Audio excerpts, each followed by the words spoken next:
நீங்க உங்க வேஸ்ட் எல்லாம் க்ளீன் பண்ணும்போது நீங்க உங்களுக்காக சேஃப்டி மெஷர்ஸ்லாம் என்னென்ன எடுத்துக்கிறீங்க?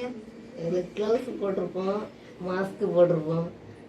நீங்க கலெக்ட் பண்ற வேஸ்ட்லாம் கரெக்டா வெளியே போதான்னு நீங்க கன்ஃபார்மா சொல்றீங்களா? வெளியே தான் போகணும். இப்போ அப்பார்ட்மெண்ட்லேயும் அந்த பார்க்கிங் இடத்துலையும் அதுக்கப்புறம் அந்த பார்க்கில் இருக்க வேஸ்ட்லாம் தனித்தனியாக பிரித்து தான் போடுவீங்களா? காமனாக தான் போடணும். இங்கேருந்து போகிற வேஸ்ட்டெல்லாம் எங்கே போகுது? இது கார்பரேஷன் வண்டியில் தான் எடுத்துகிட்டு போகிறாங்க. Do you know how much waste our household produced in a day? உங்க வீட்ல ஒரு நாளைக்கு எவ்வளவு குப்பை உற்பத்தி ஆகுது உங்களுக்கு தெரியுமா? ஒரு அரை பேக் ஆகும். What type of waste are mostly generated at home? உங்க வீட்ல அதிகமாக உருவாகும் வேஸ்ட் எது? Vegetables waste. Do you know the difference between biodegradable and non-biodegradable waste? சிதைக்கக்கூடிய மற்றும் சிதையாத கழிவுகளின் வித்தியாசம் உங்களுக்கு தெரியுமா? Plastic bottles இதெல்லாம் சிதையும் பொருட்களா? சிதையும் பொருட்கள் வந்து வெஜிடபிள் வேஸ்ட்டு, ஃபுட்டு.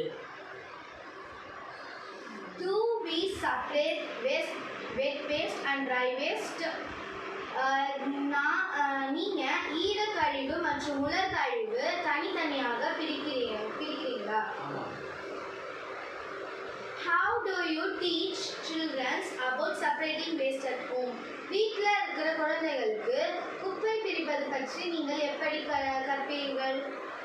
அதை காமிச்சு இது பிளாஸ்டிக்லாம் வந்து தனியாக போடணும், காய்கறி வேஸ்ட்டு, அப்புறம் ஃபுட்டு இதெல்லாம் தனி கவரில் போடணும் அப்படின்னு சொல்லுவோம். Have you noticed what happened to the waste after it is thrown away at home? Wastes are decomposed and recycled. Wastes are injected in the municipal landfills and dump sites.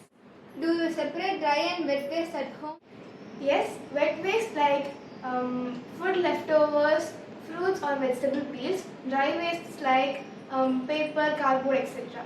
What ideas do you have for reducing waste in your school or neighborhood? In schools, we use recyclable water bottle. In homes, buy in bulks. What challenges do you face in managing waste in the home? Lack of segregation and plastic packaging everywhere. Would you be interested in the school recycling or composting process? Yes.